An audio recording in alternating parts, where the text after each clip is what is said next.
Homework 5, question 8. Y is equal to f of x, which equals 5 plus radical 3 minus x. And they give you the point x, no, they give you the point 2, 6. And they ask you to find the derivative. So, finding the derivative is very easy. First, you start with y prime, because that's the sign for derivative. Now, what do you do with the 5? The 5 becomes a 0 because it's a constant number. And first, let's check out radical 3 minus x.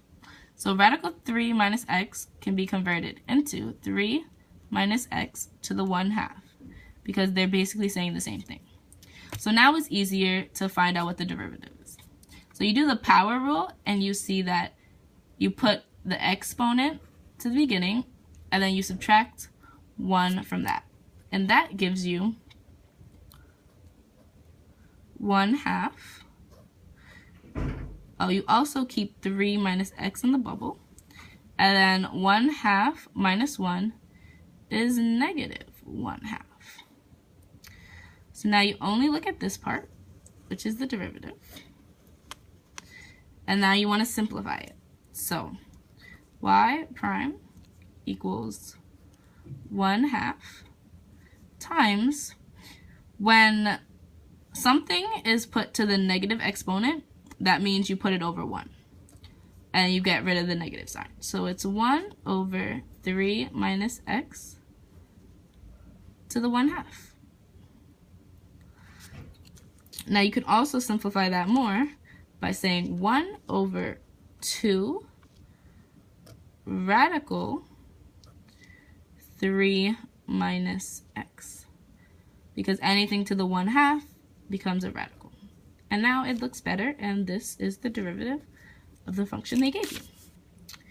Now they ask you to write the equation of the tangent line at 2, 6.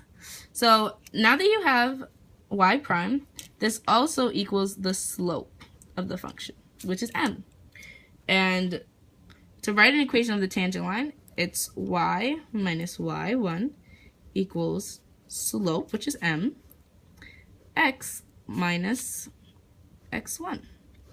So you plug in the points they gave you, which are 6 for y, so it's y minus 6, equals the slope. Now to find the slope, you see there's an x in there, which we can't have. So you plug in the 2 from the point they gave you. So it's y prime, which equals slope, equals 1 over 2 radical 3 minus 2, because x is 2. So then you simplify it to 1 over 2 times radical 1. Radical 1 is just 1, so it's 1 over 2. So you plug that in for slope, so 1/2. And then x minus 2. And that's your equation for the tangent line. And that's how you solve this problem.